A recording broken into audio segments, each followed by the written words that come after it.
আপনি যদি নেককার হয়ে যান, আপনার সন্তান কোনোদিন খারাপ হবে না। কথা বলেন ঠিক কিনা? শেষ কথা বলে দিচ্ছি, মা, যেই মা পেটে সন্তান নিয়া নামাজ পড়ে, যেই মা পেটে সন্তান নিয়া রোজা রাখে, যেই মা পেটে সন্তান নিয়া গুনাহ করেন, আল্লাহর কসম ওই মার সন্তান কোনোদিন এরশাদ শিকদার হতে পারে না। ওই মার সন্তান কোনোদিন কালা জাহাঙ্গীর হতে পারে না। ওই মার সন্তান কোনোদিন পিচ্চি হান্নান হতে পারে না। কথা বলেন ঠিক কিনা? ওই মার সন্তান তসলিমা নাসরিনের মতো বদমাশ হতে পারে না। ওই মার সন্তান ঐশীর মতো হারামজাদা হতে পারে না। কথা বলেন ঠিক কিনা? কারণ মা সন্তান পেটে নিয়া নামাজ পড়ছে, মা সন্তান পেটে নিয়া পর্দা মেনটেন করছে, মা পর্দা, মা সন্তান পেটে নিয়া কোরআনে কারীম তেলাওয়াত করছে। আল্লাহর কসম, হযরতে আব্দুল কাদের জিলানী রাহিমাহুল্লাহ তার জীবনে পড়ে দেখুন গো, মার পেটের থেকে তিনি 15 পারার হাফেজ হয়ে দুনিয়াতে আসছে। কি করে সম্ভব? আব্দুল কাদের জিলানীর মা কয়, সন্তান পেটে থাকা অবস্থায় আমি কোরআনে কারীম মুখস্থ শুরু করেছিলাম, সন্তান হওয়া পর্যন্ত 15 পারা আমার মুখস্থ হয়ে গেছে। মনে হয় রে আমার সন্তান পেটের ভিতরে সেই 15 পারা মুখস্থ করে ফেলছে। এই জন্য দেখা যায় যে পরিবারের নামাজ আছে, যেই পরিবারের মা বাবা দিনদার, ওই পরিবারের সন্তানটা যখন একটু দাঁড়াইতে পারে, একটু কথা বলতে পারে, মা বাবা যখন যায় নামাজে দাঁড়ায়, সন্তানটার সাথে সাথে যায় নামাজে দাঁড়ায়। ঠিক না বেটি? আর যে মা সন্তান পেটে নিয়া বেহায়ার মতো চলছে, পর্দা মেনটেন করে নাই, সময় পাইলে শয়তানের বাক্সের সামনে বসছে। চিনেন তো শয়তানের বাক্স? নাটক দেখছে, সিনেমা দেখছে, মারামারি দেখছে, সন্ত্রাস দেখছে। ওই মা আর সন্তান পেটের থেকে এগুলো দেখছে।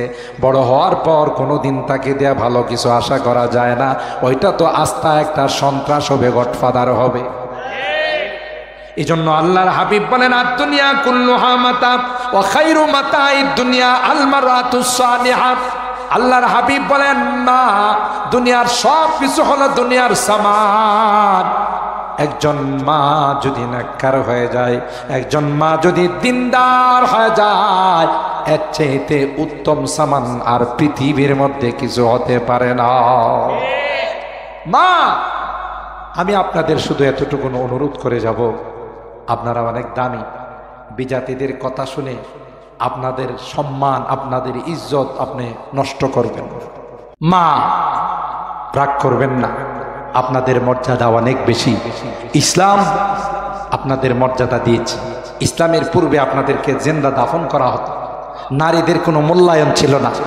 এই জন্য ইসলাম যেইভাবে আপনাদের সম্মান অক্ষুণ্ণ থাকবে সেই বিধান ইসলাম নাজেল করেছে। আপনি পর্দা মেনটেন করুন, আপনার সৌন্দর্য ঠিক থাকবে, আপনার ইজ্জত ঠিক থাকবে, আপনার সম্মান ঠিক থাকবে, আল্লাহর জান্নাতের মেহমান হয়ে যাবে। আচ্ছা বুঝলাম, এখন টি শার্ট পরেন, এখন শর্টকাট পোশাক পরেন, বব কাট আছে না নাই? মরার পরে কি প্যান্ট শার্ট পরে যাইব কবরে? আপনাদের নারায়ণগঞ্জের মহিলাদের কাফনের কাপড় 3টা দেয় না মনে হয়?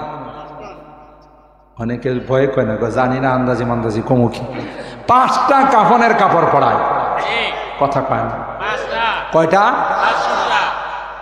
এই যে 5টার মধ্যে বোরকা আছে না নাই? কথা কয় না। মাথার থেকে পা পর্যন্ত 2টা 3টা বোরকা আছে, পোশাক আছে, তাও শর্টকাট পোশাক না, একবারে টাকনো পর্যন্ত পোশাক। এখন এইভাবে বোরকা টোরকা পড়ায় আসা যায়, গোসাই যে আপনি কবরে রাখলেন, মন কার নাকের একজন কিরি কেডারি, ওই যে দেশে থাকতে যে শর্টকাট টি শার্ট পরতো, এটা না রাবিয়া বসরির ছোট বোন। কয় আগের পোশাকের সাথে তো এখন ওর পোশাকের মিল নাই, কথা কয় না। তখন কাপড়, ও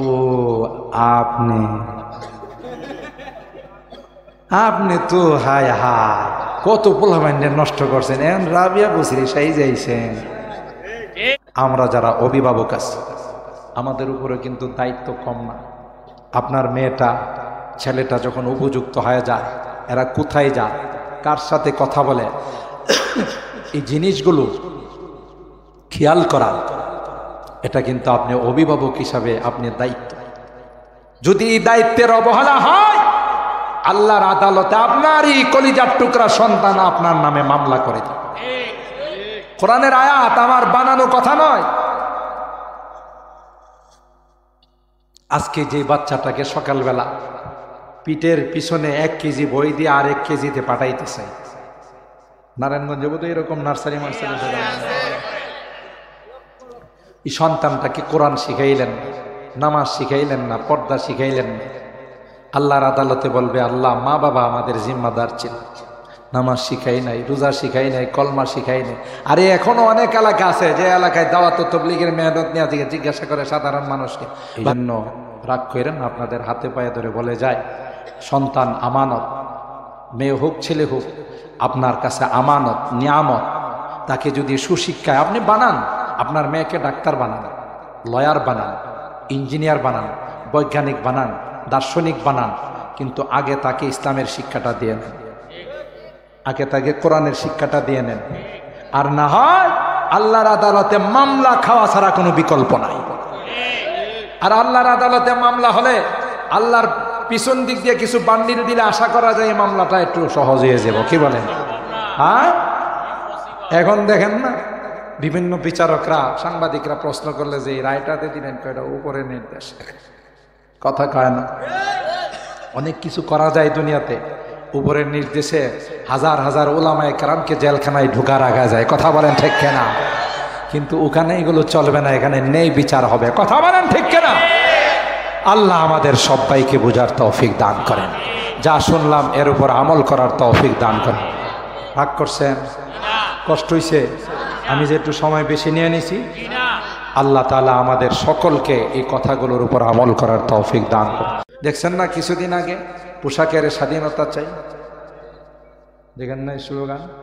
কি চাই? পোশাকের স্বাধীনতার নামে আমার দেশের নারীদেরকে ল্যাংটা করার ষড়যন্ত্রে মেতে ছিল। কিন্তু মনে রাখো, এই দেশ আল্লাহ ওয়ালাদের দেশ, কথা বলেন ঠিক কিনা? এই দেশ হযরত হাফিজজির দেশ, কথা বলেন ঠিক কিনা? এই দেশ হযরত পীরজির দেশ, কথা বলেন ঠিক কিনা? আথার আলীর দেশ, সদর শাহ হুজুরের দেশ, হাজারো উলামায়ে কেরাম, হাজারো আল্লাহ ওয়ালাদের দেশ। এখানে যা ইচ্ছা তাই মার্কেটে চালিয়ে দেওয়া যাবে না। এদেশের নারীরা তা প্রত্যাখ্যান করেছে। আধুনিকতা নয়, আধুনিকতার মানে হলো ল্যাংটা হওয়া নয়, ল্যাংটা হওয়া এটা হলো আদিমতা, কথা বলেন ঠিক কিনা? ল্যাংটা হয় 2 শ্রেণীর মানুষ। একটা হলো ছোট বাচ্চা, এই বাচ্চা কাপড় পরাই দিলেও একটু পরে টান দিয়ে খুইলা বলা, কথা বলেন ঠিক কিনা? আরেক প্রকারের মানুষ ল্যাংটা হয় হলো তারসিরা, কথা কয় না? তারপরও এই পাগল যদি ভালো পরিবারের হয়, সম্ভ্রান্ত পরিবারের হয়, ল্যাংটা যেন হতে না পারে, ওই পরিবারের মধ্যে কাপড়টাকে শিকল দিয়া বাঁধে, কথা বলেন ঠিক কিনা? তাইলে এই 2 শ্রেণীর মানুষ ছাড়া কেউ ল্যাংটা হতে পারে না।